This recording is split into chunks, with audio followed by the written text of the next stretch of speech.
الرحمن علم القرآن خلق الإنسان علمه البيان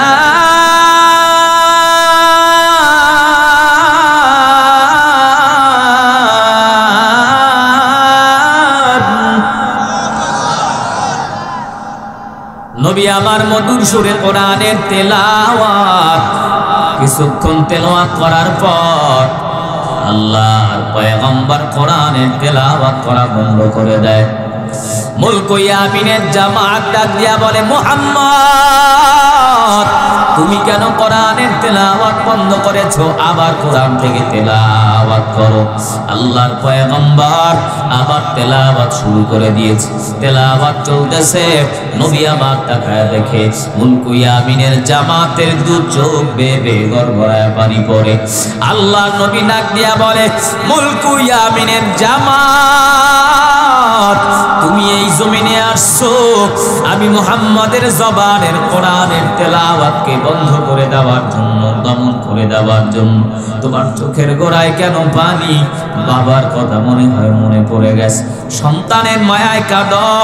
মুলক ইয়ামিনের জামাত বলে, মুহাম্মদ আমি আমার বাবার জন্য কান্না করি না, আমি আমার ভাইয়ের জন্য কাঁদি না, তাহলে কেন কাঁদো?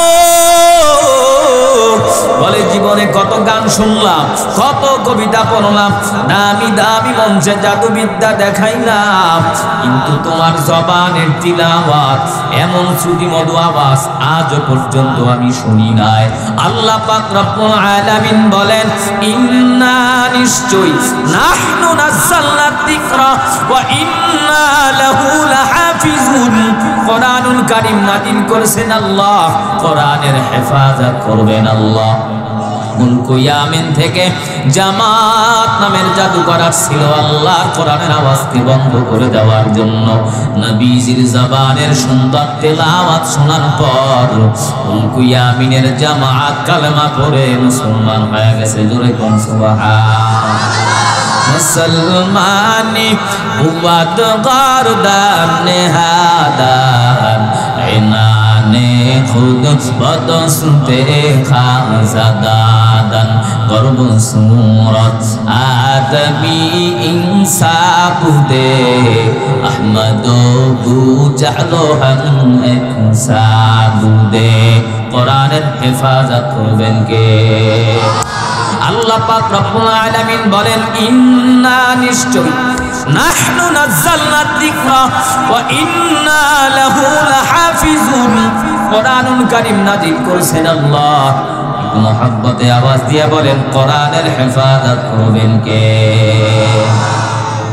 ভাইরা আমার, আল্লাহ পাক রব্বুল আলামিন কিভাবে কোরআনের হেফাজত করে শোনেন। এই বাংলাদেশ আর ভারত মিলে এক সময় একটা দেশ ছিল, একটা রাষ্ট্র ছিল।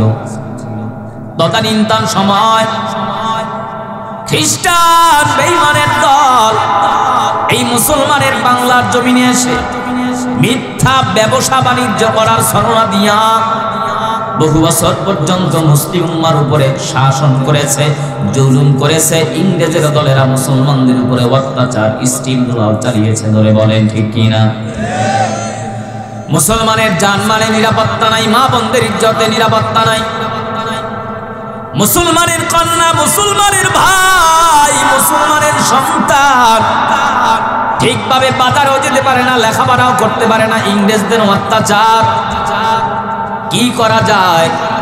তদানীন্তন সময় জবর বিখ্যাত একজন আলেম শাহ আব্দুল আদিস মুহাদ্দিসে দেহলভী রাহমাতুল্লাহি আলাইহি বলেন, হে বাংলার মুসলমান, যদি খ্রিস্টানদের অত্যাচার থেকে বাঁচতে চাও, মুসলমানদের জান আর মালের নিরাপত্তা চাও, মা বোনদের ইজ্জতের সম্মানের নিরাপত্তা চাও, তাহলে একটা মুক্তিযুদ্ধের আন্দোলন করো। অর্থাৎ এই জমিন থেকে ইংরেজ খেদাও আন্দোলন করো। খুব খেয়াল করবেন। আল্লাহর ওলি শাহ আব্দুল আদিস মুহাদ্দিসে দেহলভীর কথা শোনার পর মুসলমানের সঙ্গে আর খ্রিস্টানের সঙ্গে যুদ্ধ শুরু হয়ে গেল। যুদ্ধ চলতেছে। কিছুদিন যুদ্ধ চলার পর খ্রিস্টান বেঈমানেরা বলে, মুসলমানের হাতে কামান নাই, বিমান নাই, অস্ত্র নাই, রাইফেল নাই, ট্যাঙ্ক নাই, বোমা নাই। খ্রিস্টান বেঈমানেরা বলে, অস্ত্র আমাদের, কামান আমাদের, বিমান আমাদের, রাইফেল আমাদের। মুসলমানের হাতে কামান নাই, বিমান নাই, অস্ত্র নাই। এরপরেও মুসলমানের সঙ্গে আমরা কেন যুদ্ধে মোকাবেলায় পারি না? মুসলমানের কি এমন পাওয়ার? গোপনে গোপনে তদন্ত করে খবর নিয়ে তাকায় দেখে, যদিও মুসলমানের হাতে কামান নাই, যদিও মুসলমানের হাতে বিমান নাই, যদিও মুসলমানের হাতে অস্ত্র নাই, লা তাহজান ইন্নাল্লাহা মা'ানা।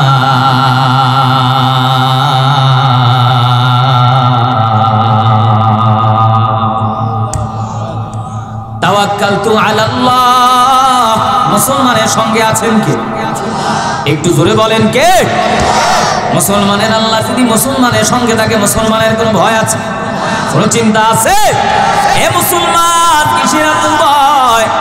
এই ৯৫% মুসলমানের জমিনে বসে যারা ইসলামের বিরুদ্ধে কথা বলে, দ্বীনের বিরুদ্ধে কথা বলে, মাদ্রাসার বিরুদ্ধে কথা কয়, মসজিদের বিরুদ্ধে কথা কয়, আলেমদের দিকে বাঁকা নজরে তাকায়, ও সমস্ত বেঈমান আর নাস্তিকদেরকে জমিন থেকে বিদায় করে দেওয়ার জন্য মুসলমানের কোনো কামান লাগবে না, বিমান লাগবে না, অস্ত্র লাগবে না, রাইফেল লাগবে না। বদরের ময়দানে, উহুদের ময়দানে, খায়বারের ময়দানে, কোনাউনের ময়দানে লক্ষ লক্ষ বেঈমান, এই বেঈমানদের মোকাবেলায় মুসলমান শুধু নারায়ে তাকবীর আল্লাহু আকবারের আওয়াজ দিয়েছে। মুসলমানের এই আল্লাহু আকবারের আওয়াজের সামনে নাস্তিক বেঈমানদের তৈরি করা হাজার হাজার অত্যাধুনিক কামান, বিমান, অস্ত্র সব আমার আল্লাহ ধ্বংস করে দিয়েছে। ধরে বলেন ঠিক কিনা? লড়াইয়ের ওই ময়দানেতে যেতে তোমাকেই হবে, প্রয়োজনে সব রক্তটুকু জমিনেই ঢেলে দিবে। লড়াইয়ের ওই ময়দানেতে যেতে তোমাকেই হবে, প্রয়োজনে সব রক্তটুকু জমিনেই ঢেলে দিবে। তবুও তোমায় লড়তেই হবে, মানবে না পরাজয়। তবুও তোমায় লড়তেই হবে, মানিবে না পরাজয়। বিপ্লব মানে জীবন দেয়া, বসে থাকা নয়, সে কোনো দিন আসবে না রে, করো যদি ভয়। এর জন্য মসজিদের কোনায় বসে তাসবিহ জিকির করতেও হবে, প্রয়োজনে সীসা ডালা প্রাচীরের মতো মৃত্যুর দ্বার প্রান্তে দাঁড়িয়ে এই ছাত্র সমন্বয়কের মতো তাজা রক্তগুলো বুলেট কামান বিমানের সামনে ঢেলে দিতে হবে। এই জমিনের ভিতরে নাস্তিক, মুরতাদ, ইহুদি, খ্রিস্টানরা যেন মাথা চাড়া করে দাঁড়াতে না পারে। মুসলমানের এই জমিনে যেখানেই বেদাতি, ভণ্ড, ইসলাম বিদ্বেষী মুসলিম উম্মাহ নারায়ে তাকবীর স্লোগান দিয়ে যখন রাজপথে সামনে অগ্রসর হবে, ইসলামের জন্য, দ্বীনের জন্য, কোরআনের জন্য মুসলমান রক্ত দিবে, জীবন দিবে, শাহাদাতের তামান্না বুকে নিয়ে যখন রাজপথে ঝাঁপিয়ে পড়বে, হাজারো রক্ত আর ত্যাগের বিনিময়ে এই জমিনে আল্লাহ ইসলামী হুকুমত কায়েম করে দিবে। জোরে বলেন ঠিক কিনা? লড়াইয়ের ওই ময়দানেতে যেতে তোমাকেই হবে, প্রয়োজনে সব রক্তটুকু জমিনেই ঢেলে দিবে। তবুও তোমায় লড়তেই হবে, মানিবে না পরাজয়। তবুও তোমায় লড়তেই হবে, মানিবে না পরাজয়। বিপ্লব মানে জীবন দেয়া, বসে থাকা নয়, সে কোনো দিন আসবে না রে, করো যদি ভয়। বিপ্লব মানে জীবন দেয়া, বসে থাকা নয়, সে কোনো দিন আসবে না রে, করো যদি ভয়। আসবে বিজয়, রক্ত আর জীবনের বিনিময়, আসবে বিজয়, রক্ত আর জীবনের বিনিময়। বিপ্লব মানে জীবন দেয়া, বসে থাকা নয়, সে কোনো দিন আসবে না রে, করো যদি ভয়। কোথা থেকে কোন ভিনদেশি সবুজ আমার দেশে এসে সেবার নামে প্রশ্ন জুড়ে মীর জাফরের ভেসে। কোথা থেকে কোন ভিনদেশি সবুজ আমার দেশে এসে সেবার নামে বসল জুড়ে মীর জাফরের ভেসে।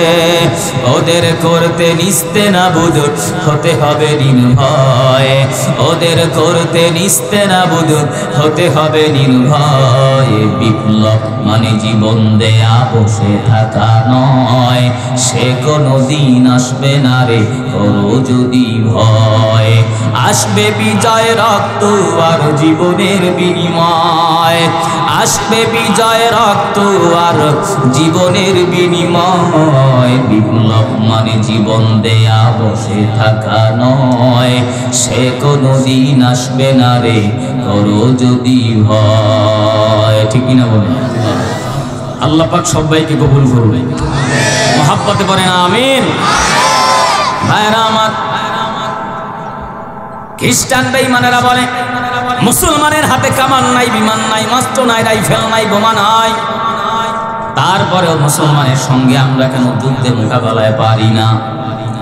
মুসলমানের কি এমন পাওয়ার? গোপনে গোপনে তদন্ত করে তাকায় দেখে, যদিও মুসলমানের হাতে কামান নাই, যদিও মুসলমানের হাতে বিমান নাই, কিন্তু মুসলমানের একটা অত্যাধুনিক অ্যাটম বোম আছে। ওই অ্যাটম বোমের নাম হচ্ছে ঈমান। মুসলমান যখন ঈমানের আওয়াজ দেয়, মুসলমানের ঈমানের আওয়াজের সামনে লতিফ সিদ্দিকী, তাসলিমা নাসরিন, মুরগি চোরা শাহরিয়ার, কবির আর টাকলা গুন্ডাদের মতো নব্য নাস্তিকেরা নিস্তেনাবুদ হয়ে যায়। জোরে বলেন ঠিক কিনা? খ্রিস্টান বেঈমানেরা বলে মুসলমানের সুপ্রিম পাওয়ারফুল অস্ত্রের নাম হচ্ছে ঈমান। এবার তোমরা খবর নিয়ে তাকায় দেখো, মুসলমানের এই ঈমান মুসলমানেরা কোথা থেকে অর্জন করে? এই জমিনের ভিতরে তারা হাজার হাজার হাজার দালাল লাগায় দিল। এই দালালেরা গোপনে গোপনে গোপনে তদন্ত করে তাকায় দেখে মুসলমানের এই ঈমান মুসলমান কোথা থেকে অর্জন করে। বলে মুসলমানের একটা ধর্মগ্রন্থ আছে আল কোরআন, ইন্নামাল মুমিনুনা আল্লাযীনা ইযা যুকিরাল্লাহু ওয়াজিলাত قلوبهم وإذا تليت عليهم آياته زادتهم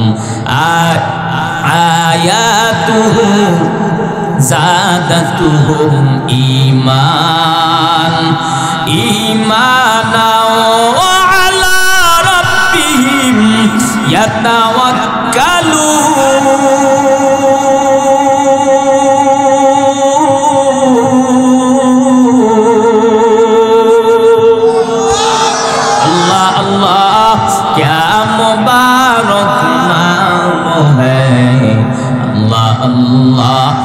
आशिकों का काम है जिक्र हक़ मुद्ग़दाए रूह रा मरहमत ईदल मजरूह रा।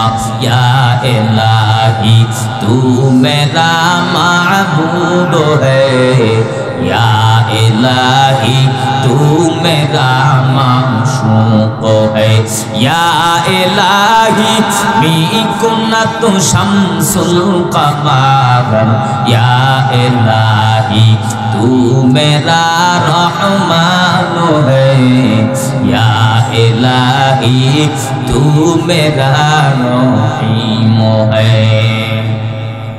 খ্রিস্টান বেঈমানেরা বলে মুসলমানের একটা ধর্মগ্রন্থ আছে আল কোরআন। মুসলমান যখন কোরআনের তেলাওয়াত করে, আসমানের মালিক যিনি, জমিনের মালিক যিনি, সূর্যের মালিক যিনি, চন্দ্রের মালিক যিনি, আপনার মালিক যিনি, আমার মালিক যিনি, সেই রব, সেই আল্লাহ।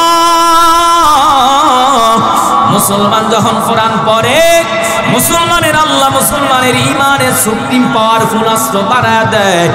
এই ইমানের পাওয়ার বাড়াতে বাড়াতে এমন পর্যায়ে বেড়ে যায়, মুসলমান দুনিয়ার কোনো টাকা বলারে ভয় করে না, দুনিয়ার কোনো ক্ষমতাওয়ালারে ভয় করে না, দুনিয়ার কোনো বেঈমানকে ভয় করে না, আমেরিকার হুঙ্কারকে মুসলমান ভয় করে না, ভারতের চোখ রাঙানিকে মুসলমান ভয় করে না, ইসরায়েলি হানাদার বাহিনীকে মুসলমান ভয় করে না, কোন রাষ্ট্র শক্তি পরাশক্তি কাফের মুশরিক জালিম স্বৈরাচারের হামলা মামলা হুঙ্কারকে মুসলমান ভয় করে না। মুসলমান ভয় করে একমাত্র আল্লাহ। মুসলমান যখন কোরআন পড়ে, মুসলমানের আল্লাহ মুসলমানের ইমানের আওয়াজকে বাড়ায়া দেয়। ইমানের আওয়াজ বাড়াতে বাড়াতে এমন পর্যায়ে বেড়ে যায়, মুসলমানের এই ইমানের আওয়াজ দিয়া মুসলমান যখন রাজপথে ঝাঁপায়া পড়ে, আল্লামা মুফতি সৈয়দ ফয়জুল করিম দামাত বারাকাতুহু আর ছাত্র সমন্বয়কের আন্দোলনের কারণে এই জমিন থেকে জালিম স্বৈরাচার পালায়া যায়। জোরে বলে ঠিক কি না? খ্রিস্টান বেঈমানেরা এবার সিদ্ধান্ত নিল, যেহেতু মুসলমানের সুপ্রিম পাওয়ারফুল অস্ত্রের নাম হচ্ছে ঈমান, আর এই ঈমান মুসলমান সংগ্রহ করে কোরআনের তেলাওয়াতের মাধ্যমে। 3 বছরে 3টা মিশনকে যদি সাকসেসফুল করতে পারো, এই জমিনের ভিতরে মুসলমানেরা আমাদের সঙ্গে আর যুদ্ধে মোকাবেলায় পারবে না। প্রথম বছরের 1 নাম্বার মিশন, খ্রিস্টান বেঈমানেরা এই জমিনের ভিতরে হাজার হাজার দালাল লাগায় দিল। এই দালালেরা তাদের দায়িত্ব হচ্ছে মুসলমানের ঘরে, মুসলমানের বাইরে, মুসলমানের ব্যবসায়ী প্রতিষ্ঠানে, মুসলমানের মাদ্রাসায়, মুসলমানের মসজিদের ভিতরে, মুসলমানের লাইব্রেরির ভিতরে যত কোরআন 1 বছরের ভিতরে টার্গেট করে নাও, সমস্ত কোরআনুল কারীম গুলো আগুন দিয়া জ্বালায় পড়ে সারখার করে দাও। জোরে কোন নাউজুবিল্লাহ। খ্রিস্টান বেঈমানেরা বলে, মুসলমানের সমস্ত কোরআন যদি আগুন দিয়া জ্বালায় দেওয়া যায়, মুসলমান আর কোরআনের তেলাওয়াত করতে পারবি না, মুসলমানের ঈমানও বাড়বে না, আর আমাদের সঙ্গে যুদ্ধে মোকাবেলাও পারবে না। এই জমিনের ভিতরে হাজার হাজার হাজার দালাল লাগায় দিল। এই দালালদের দায়িত্ব হচ্ছে মুসলমানের সব কোরআনগুলো আগুন দিয়া জ্বালায় পড়ে সারখার করে দাও। হঠাৎ করে মুসলমানের সঙ্গে আর খ্রিস্টানের সঙ্গে বন্ধুত্ব হয়ে গেল। খ্রিস্টান ডাক দিয়া বলে, মুসলমান আর কিছুদিন পরে তোমরা মুসলমানেরা আমাদের সঙ্গে আর যুদ্ধে মোকাবেলায় পারবা না। মুসলমান বলে, কেন পারবো না? কি এমন পাওয়ার? খ্রিস্টান ডাক দিয়া বলে, মুসলমানের সন্তান, তোমরা এই কোরআন পড়ো আর তোমাদের আল্লাহ তোমাদের ঈমানের পাওয়ারকে বাড়ায় দেয়। এই জমিনের ভিতরে 1 বছরের টার্গেটে আমরা হাজার হাজার দালাল লাগায় দিয়েছি। এই দালালেরা তোমাদের সব কোরআন আগুন দিয়া জ্বালায় পড়ে সারখার করে দিবে। একটা কোরআনও যখন থাকবে না, তোমরা কোরআন পড়তেও পারবা না, তোমাদের ঈমানও বাড়বে না, আমাদের সঙ্গে যুদ্ধেও পারবা না। মুসলমান বলে, তোমার কাছে একটা প্রশ্ন, যেই কোরআন তুমি আগুন দিয়া জ্বালায় দাও সেই কোরআন কি দেখছো? খ্রিস্টান বলে, অবশ্যই দেখেছি। দেখতে কেমন? বলে, একটা ডিকশনারির মতো কালো অক্ষর কালো কালি দিয়ে লেখা। মুসলমান বলে, সেই কোরআনের কি হাত আছে? বলেন না। সেই কোরআনের কি পা আছে? বলেন না। সেই কোরআন কি কথা বলতে পারে? বলেন না।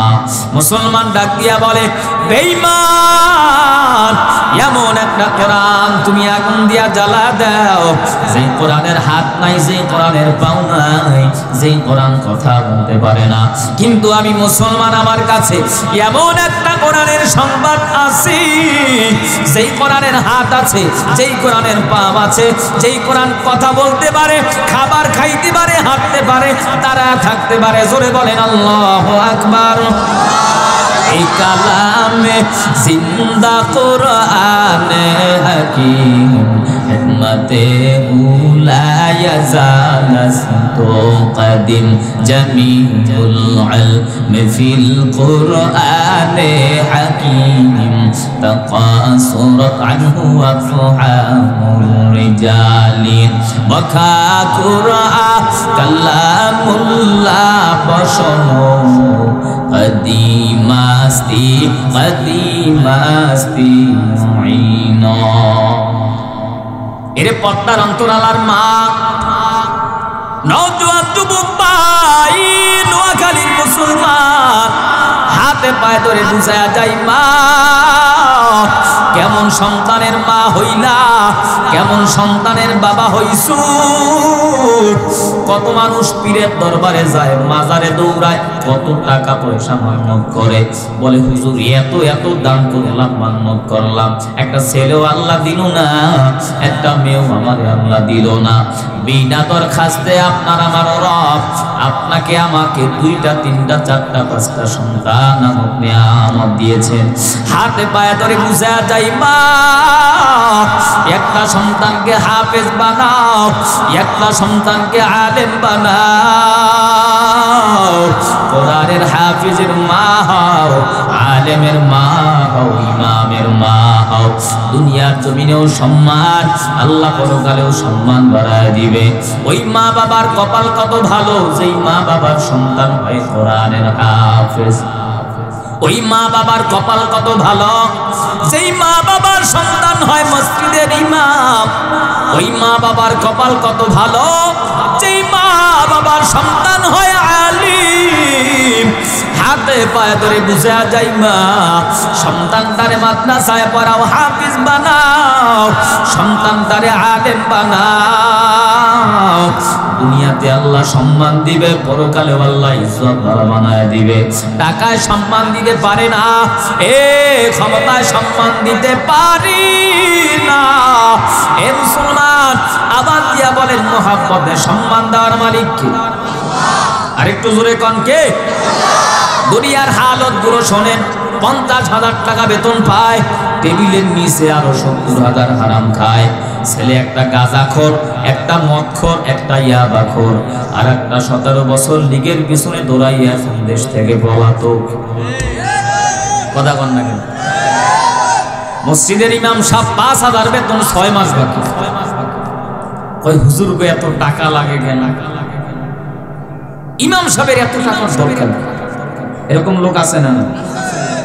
তাসের আড্ডায়, মদের আড্ডায়, জুয়ার আড্ডায়, ইয়াবা বিক্রি করে, গাঁজা বিক্রি করে, গরিবের টিনের টাকা, চালের টাকা, গমের টাকা, বাথরুমটা পর্যন্ত খাইয়া সম্পদের পাহাড় করেছে।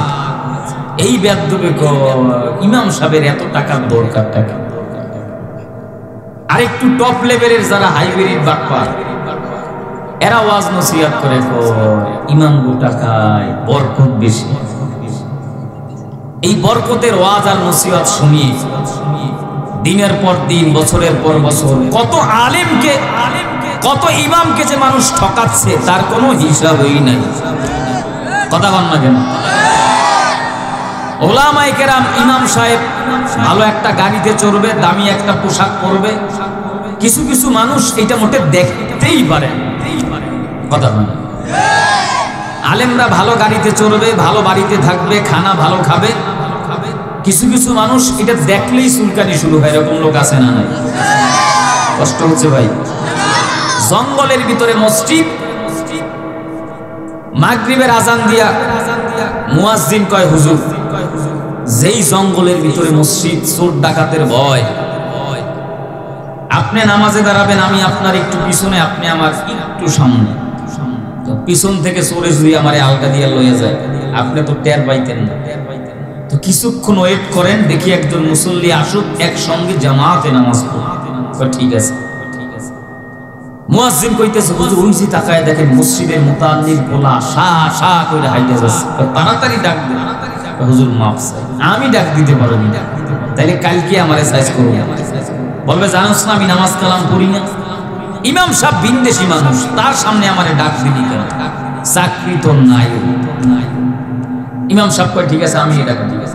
ডাক দিছে, মুতাল্লির ছেলে ইমামের কাছে আইসাই হুজুরের দিকে তাকায় না। হুজুর কি বলবেন? তাড়াতাড়ি বলেন, সময় কম।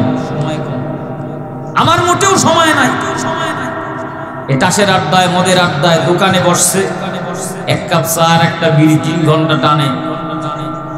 গরিবের যত রকমের সমালোচনা, ইমাম সাহেব আস্তে হাঁটে না, জোরে হাঁটে, খাওন ফোন খায় না, বেশি গায়, পরের গীবত, শিকার, পরনিন্দা সমানে চলছে, ঘন্টার পর ঘন্টা দেদারছে চলছে। মসজিদে আসলেই কয় আমার সময় কম, মাহফিলে আসলেই তার সময় নেই। এরকম লোক আছে না নাই?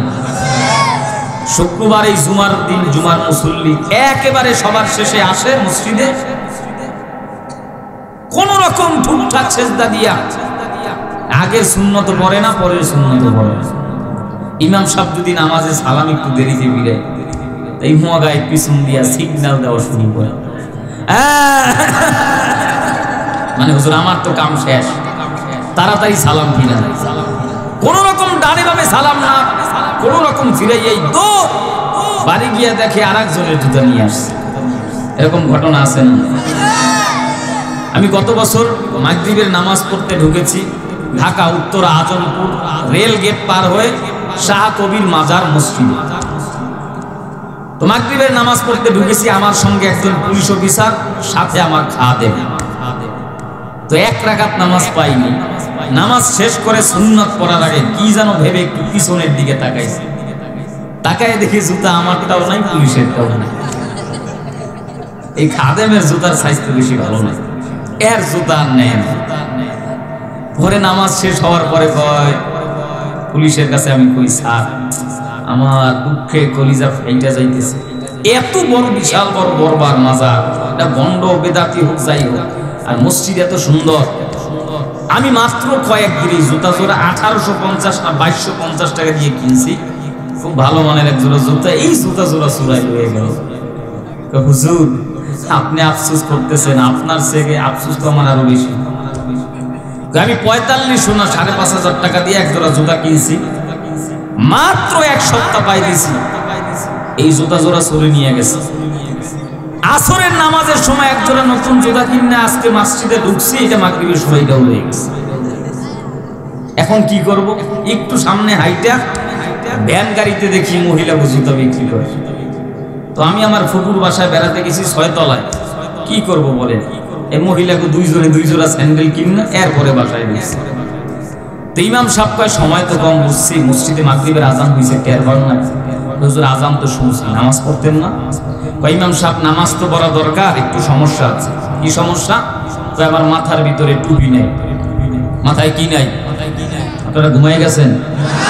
কয় দৌড় মিয়া, টুপি মাথায় দেওয়া সুন্নত, নামাজ পড়া কি? আপনি ফরজ নষ্ট করবেন সুন্নতের জন্য? ফতুয়া দিলাম আমি, কবুল করার মালিককে, না টুপি ছাড়াই পড়েন। হুজুর আর একটু সমস্যা। কি? কয় আমার কাপড় ঠিক নাই, কারণ আমাকে পোশাক পায়খানার তো কোনো দিক বিক নাই, কখনো দাঁড়াইয়া, কখনো বইয়া, কখনো শুইয়া, যখন যেই সিস্টেম দরকার সেই সিস্টেমেই কাম চালায়। ইমাম সাহেব কয় আমি ফতুয়া দিচ্ছি, আপনি পানির কিনারায় গিয়া বিসমিল্লাহ বলে কাপড়ের এক কোণা 3 আঙ্গুল দিয়ে ধুইয়া আসেন, আরো কিছু পদ্ধতি বলছি, নামাজ হয়ে যাবে। হুজুর আর একটু সমস্যা। কি সমস্যা? কয় আমার মন ঠিক নাই। ইমাম সাহেবকে আপনি যেই মন আছে সেই মন লইয়াই পড়েন, তাও নামাজটা পড়েন।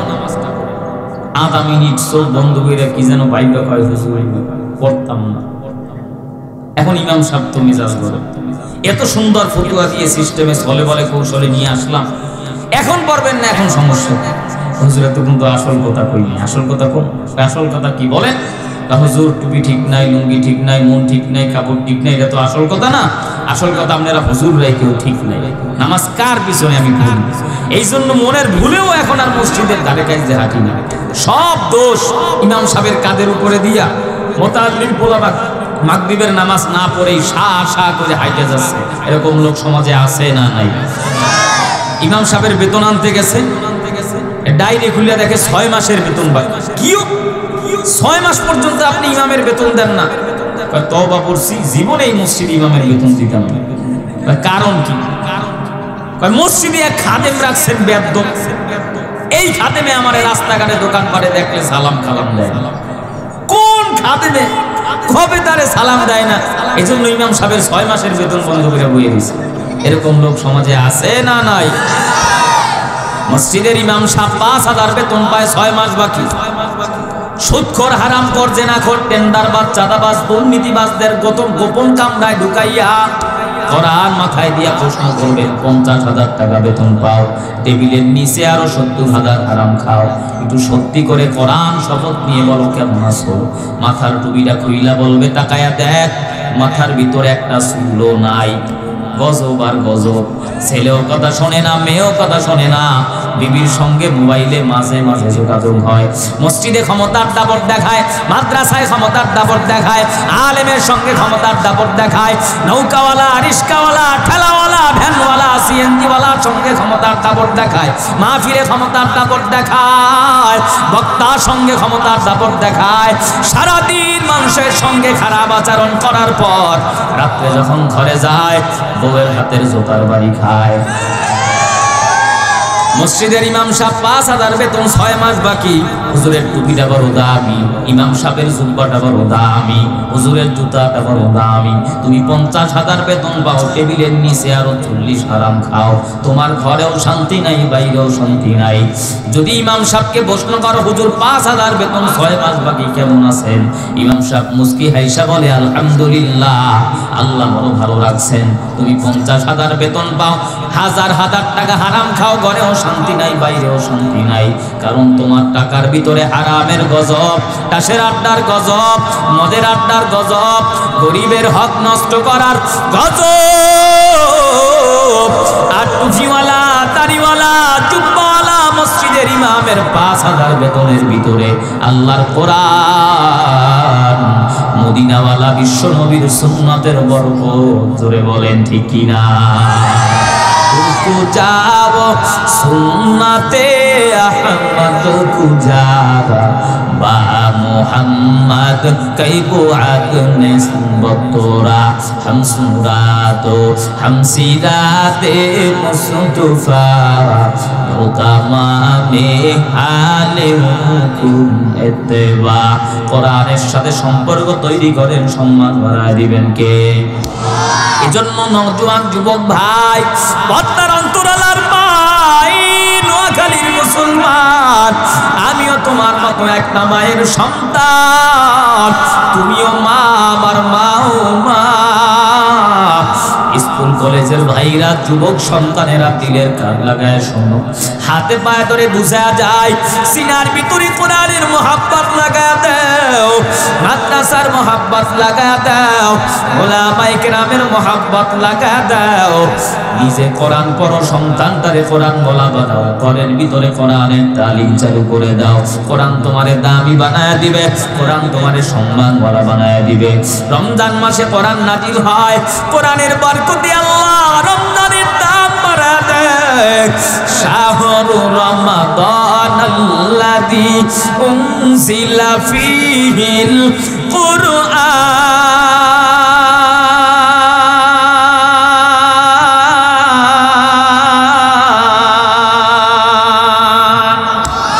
এই কালামে জিন্দা কুরআনে হাকীম, হিকমতে উলা ইয়াজাল قديم جميع العلم في القرآن حكيم تقاصرت عنه أفهام الرجال وكا قرآن كلام الله بشنو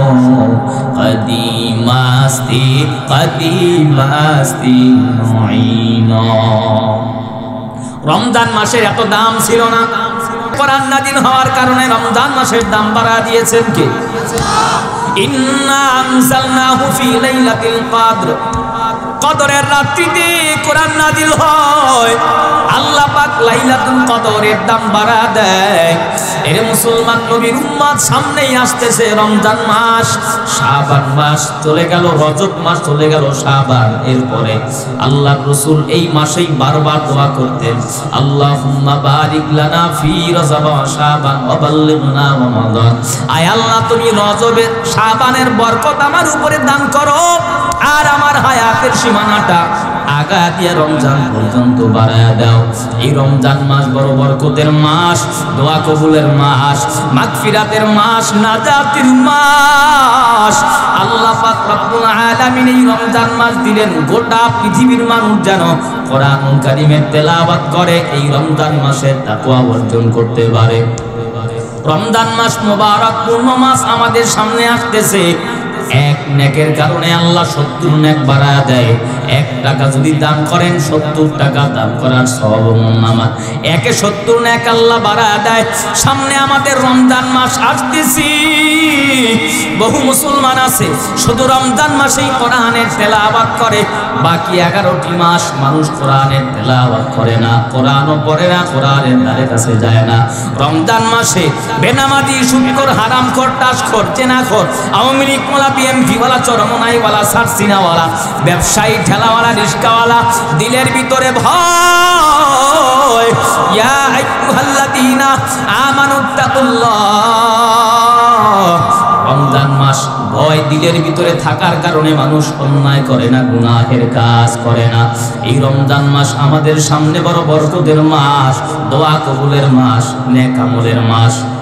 আল্লাহর কাছে বেশি বেশি দোয়া করেন, মালিক রজব এবং শাবানের বরকত তুমি আমারে দাও, হায়াতের সীমানাটা রমজান পর্যন্ত বাড়ায় দাও।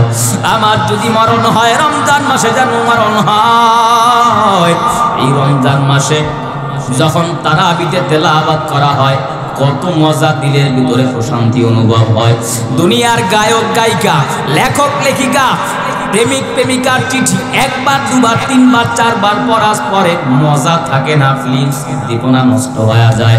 বন্ধু বান্ধবের কাছে চিঠি আদান প্রদান করা হয় 1 বার 2 বার 5 বারের পরে আর ভালো লাগে না। গায়ক গান গাইছে 2 বার 3 বার পরে আর ভালো লাগে না। যেই সুরে যেই তালে গান গাইছি সেই সুর আর সেই তাল ছাড়া ভিন্ন সুরে আপনি গানটা গাবেন, ভালো লাগে না, মজা লাগে না। কিন্তু এমন একটা কিতাব আল্লাহ রমজান মাসে দান করেছেন, এই আল্লাহর কোরআন আস্তে তেলাওয়াত করলেও মজা, জোরে তেলাওয়াত করলেও মজা। খতমে তারাবির ভিতরে তেলাওয়াত করা হয়, কাবা শরীফের ইমামের তেলাওয়াতে এক মজা, হারামাইন শরীফের তেলাওয়াতে আর এক মজা, মক্কার তেলাওয়াতে এক মজা, মদিনার তেলাওয়াতে এক মজা, বাংলাদেশের কোরআনের তেলাওয়াতে এক মজা। এমন ভাবে তেলাওয়াত করা হয় মনে হয় এখন আসমান থেকে আল্লাহর কোরআন নাজিল হচ্ছে। জোরে বলে ঠিক কিনা?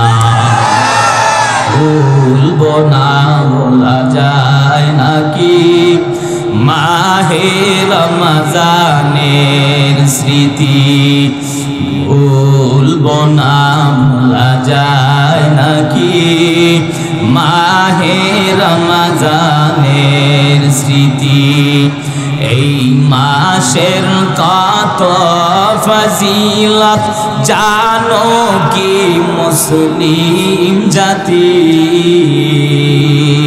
ভুলবো না ভোলা যায় নাকি মাহে রমজানের স্মৃতি, ভুলবো না ভোলা যায় নাকি মাহে রমজানের স্মৃতি।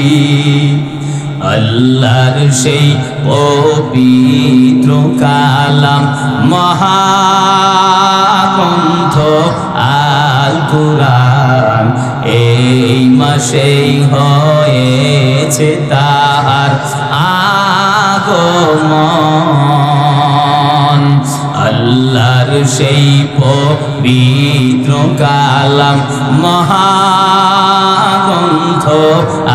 আল কুরআন এই মাসেতে হয়েছে তাহার আগমন। এই মাসের কত ফজিলত জানো কি মুসলিম জাতি, ভুলবো না ভোলা যায় নাকি মাহে রমজানের স্মৃতি। এই মাসের কত ফজিলত জানো কি মুসলিম জাতি, কত কষ্ট করেছিলেন ইয়াতিম নবী এ রমজানে, ইবাদতে রাত কাটিয়ে দিতেন কি হবে উম্মত বিনে। আমরা যে সেই নবীর উম্মত কেমনে দাও তার সিনাতে আঘাত, মরণের ভয় নাই কি তোমার, কি হবে যে শেষের গতি। ভুলবো না ভোলা যায় নাকি মাহে রমজানের স্মৃতি। এই মাসের কত ফজিলত জানো কি মুসলিম জাতি। ভুলবো না ভোলা যায় নাকি মাহে রমজানের স্মৃতি। রমজান মাসে আল্লাহ পাক রব্বুল আলামিন কোরআন নাযিল করেছে, রমজানের বড় দাম। এ নোয়াখালীর মুসলমান, এ পর্দার অন্তর আল্লাহর মা, বিনয়ের সাথে মহব্বতের সাথে বলি, নিজে কোরআন পড়ো, সন্তানটারে কোরআন ওয়ালা বানাও, ভাইটারে কোরআন ওয়ালা বানাও, বিবিটারে কোরআন ওয়ালা বানাও। স্কুল কলেজে পড়ো, ভার্সিটিতে পড়ো। এ নওজোয়ান যুবক ভাই, আমিও তোমার মতো একটা যুবক সন্তান, যারা স্কুলে পড়ো, কলেজে পড়ো, আল্লাহর নামের শপথ নিয়ে বলছি, আমি তোমারে বলছি না বাবা তুমি স্কুল ছেড়ে চলে আসো, কলেজ ছেড়ে চলে আসো, আমার মতো হুজুর হয়ে যাও। আল্লাহর কসম একবারও বলি না, একটু সত্যি করে বলো, তোমার মতো 25 বছরের যুবক সন্তান, 30 বছরের যুবক সন্তান স্কুলে পড়ে, কলেজে ক্লাস করে, 5 বেলার নামাজ পড়ে, কোরআন পড়নেওয়ালা জোরে বলো আছে না নাই? তোমার মতো যুবক সন্তান এসসিডিসি, এসপি, উকিল, ব্যারিস্টার, প্রফেসর, ডাক্তার, ইঞ্জিনিয়ার, সরকারি চাকরি করে, বিডিআরের চাকরি করে, 1 টাকাও হারাম খায় না, 5 বেলার নামাজ পড়নেওয়ালা, কোরআন পড়নেওয়ালা 20 বছরের যুবক জোরে বলো আছে না নাই? তুমি কেন পারবা না? সম্মান দেওয়ার মালিক আমার আল্লাহ, ইজ্জত দেওয়ার মালিক আমার আল্লাহ। টাকায় সম্মান দিতে পারে না বাবা, ক্ষমতায় সম্মান দিতে পারে না। যারা মনে করছো হুজুর বুড়া হয়ে নামাজ পড়বো, জিকির করব, কোরআনের তেলাওয়াত করব, আর মসজিদ থেকে বাহির হব না, যদি তোমার পাও দুইটা আমার সামনে আগায়া দাও, আমি তোমার পায়ে হাত থেকে বলি যুবক সন্তান, মৃত্যুর গ্যারান্টি কার্ড বাবা তোমার হাতেও নাই, আমার হাতেও নাই। কত যুবক হুন্ডার তলে পড়ে মারা যায়, কত যুবক ট্রাকের তলে পড়ে মারা যায়, কত যুবক ঘুমের ঘরে মারা যায়। একটু ফেসবুক করে তাকায় দেখো, পেপার পত্রিকার খবর নাও, এমন কোন দিন নাই 20 বছরের যুবকের মরণের খবর নাই, এমন কোন দিন নাই 25 বছরের যুবকের মরণের খবর নাই, এমন কোন দিন নাই 30 বছরের যুবকের মরণের খবর নাই। বাসের নিচে যুবকের লাশ, হুন্ডার নিচে যুবকের লাশ হয়, কারো 25 বছরে মরণ, কারো 30 বছরে মরণ। তোমার কবরে তুমি যাবা, আমার কবরে আমি যাব। 70 বছরের দাদার কাঁধে 10 বছরের নাতির লাশ, 50 বছরের বাবার কাঁধে 10 বছর 5 বছরের সন্তানের লাশ নিয়ে কবরে রওনা।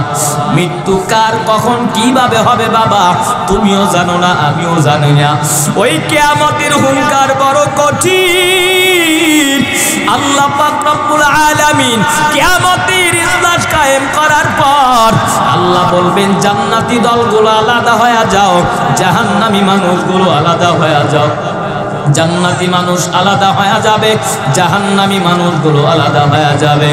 আল্লাহ পাক রব্বুল আলামিন সূর্যরে ডাক দিয়া বলবে, সূর্য তোর ভিতরে যত তাপ, যত আলো আছে, আজকে আমাদের ময়দানে নাফরমানের মাথার ভিতরে ছাইরা দে।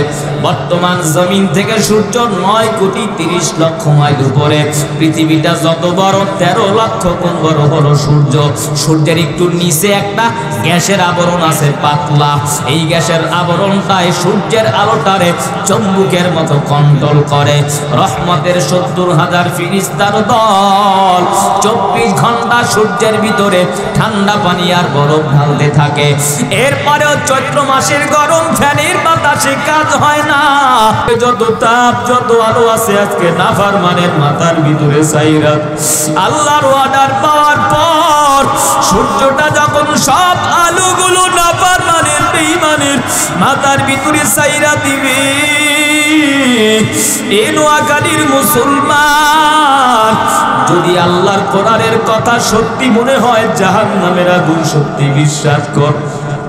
সূর্যের গরমে আমির ফেরেশতারা হাতে পায়ের ভিতরে কোমরের ভিতরে জাহান্নামের শিকল লাগায়া জাহান্নামের গিনের কিনারায় হাজির।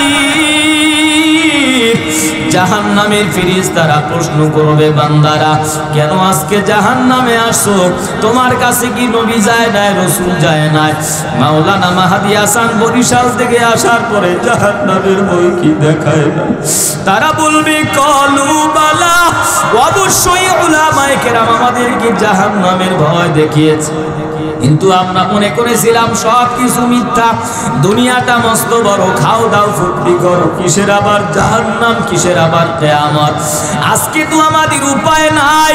জাহান্নামের ফেরেশতারা নাফরমানের হাতে পায়ে জাহান্নামের শিকল লাগায়া ধাক্কায়া ধাক্কায়া ধাক্কায়া জাহান্নামের ভিতরে যখন ফালায়া দিবি,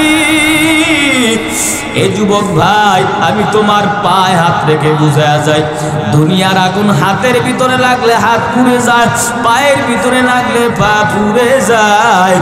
ওই জাহান্নামের আগুন হাতে পায়ে লাগার পর কলিজাগুলো ভুনা হয়ে যাবে, নারী বুড়িগুলা পিছনের রাস্তা দিয়া বের হয়ে যাবে। ওই জাহান্নামের আযাব তুমিও সইতে পারবা না, আমিও সইতে পারবো না। এজন্য এই মাহফিল থেকে ওয়াদা করো, আল্লাহ জীবনে অনেক অন্যায় করলাম, অনেক পাপ করেছি, আমার মতো গুনাহগার, আমার মতো জাহান্নামী, আমার মতো নাফরমান এই জমিনে আর কেউ নাই।